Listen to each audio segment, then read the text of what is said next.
बराबर होता है 30 सेंटीमीटर के। स्टैंड दे दी ऊपर।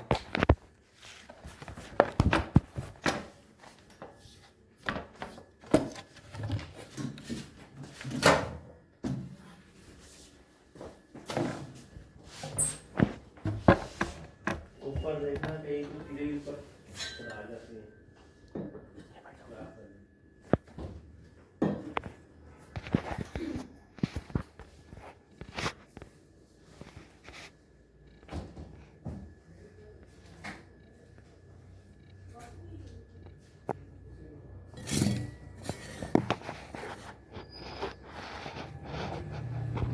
Good morning. चेक कर लिया करो क्लास हो रही है कि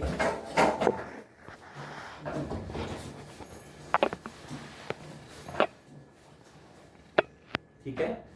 एक बारी क्विकली रिपीट करता हूँ।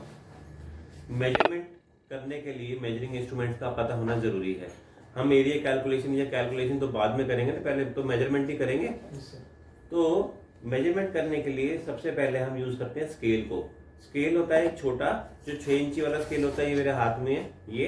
और जो दूसरा स्केल होता है 1 फुट वाला, वो ये होता है साइज में ये देखो, ये फर्क है दोनों के बीच में। ठीक है, ये 6 इंच वाला और ये 1 फुट का स्केल है।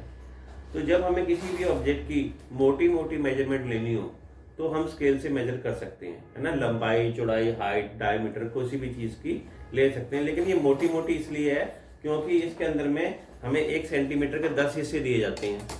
तो हमारी मेजरमेंट अगर 12 और 13 के बीच में है तो हम 12.5 नहीं बोल सकते उसको, क्योंकि हमें नहीं पता ना बिल्कुल पर हाफ है कि नहीं है। तो हम यही बोलते हैं कि या तो 12 बोल देते हैं या 13 बोल देते हैं, या 12-13 के बीच में बोल देते हैं, लेकिन हम एग्जैक्ट नहीं बोल सकते।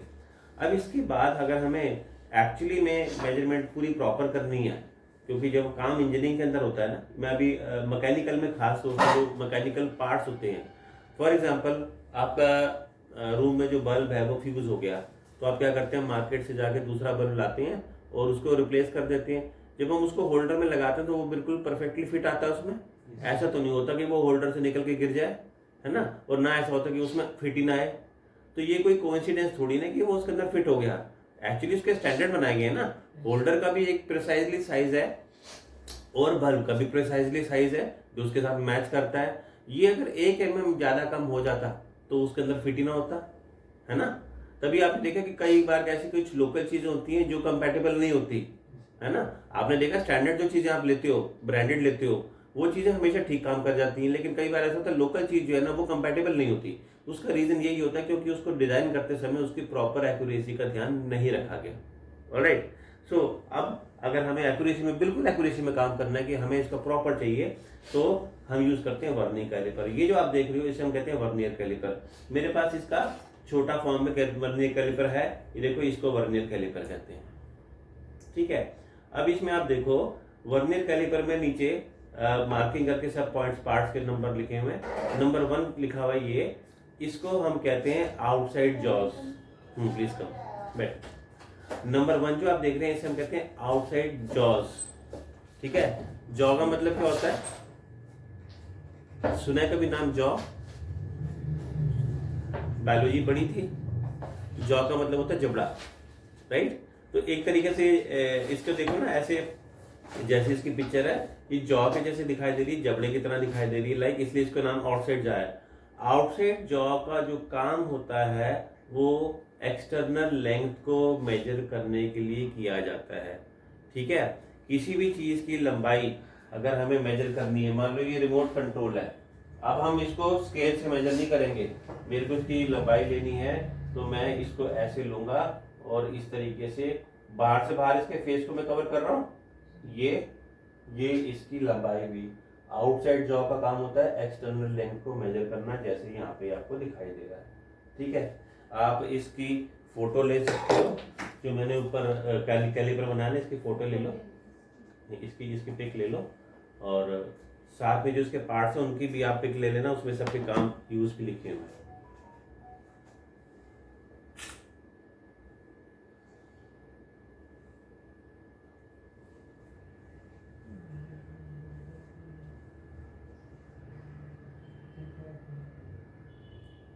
ठीक है, ओके।